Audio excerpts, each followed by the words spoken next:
Synes du, at Danmark er blevet grønnere her efter COP15? Nej. Det synes du ikke? Hvorfor? Ja, der er ikke sket noget. Der er ikke sket noget? Nej. Altså, får vi nogle beslutninger, der... Ja. Altså, hvad mener du om alternativ energi? På en god måde. Ja. Hvad alternativ energi? I forhold til olie og gas? Ja. Ja, men jeg mener, der er flere ting. Så det er en god idé, at vi får noget vind og sol og så videre. Men jeg tror også, vi skal til at diskutere atomkraft igen.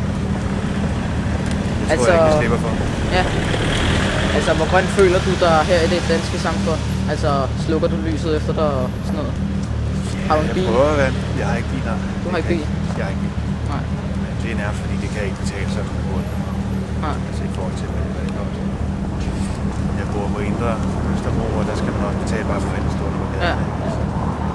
Altså, hvad jeg arbejder herinde i Midtbyen, og det gør, at man kan ikke komme af med den engang. Nej. Man kan ikke parkere nogen steder. Det koster 40 kroner i timen. Ja. Så det er helt håbløst, det kan ikke ses. Nej. Jeg er medlem af Københavns Delebil. Jeg skal bruge en bil en gang. Hver anden uge, tredje uge, fjerde uge. Eller der er det hensigtsmæssigt for mig. Okay, så deler I biler simpelthen? Ja, det kan man gøre på nettet. Københavns Delebiler. Ja. Så melder man sig ind. Det er meget smart. Og så booker man sig over nettet. Okay. Ja. Så når du har en weekend, hvis du lige skal... Man skal helst vide lidt i forvejen. Ja, det er jo selvfølgelig klart. Det er klart, når man skal booke sig. Så kan man bestille en mini, eller en lidt større, eller en van. Okay, hvad hed det? Hvad? Hvad hed det? Københavns Delebiler. .dk, vel? Ja. Super.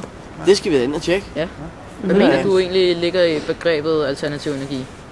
Det synes jeg er meget diffust. Jeg sagde med vilje atomkraft. Jeg håbede at se jer spjætte lidt.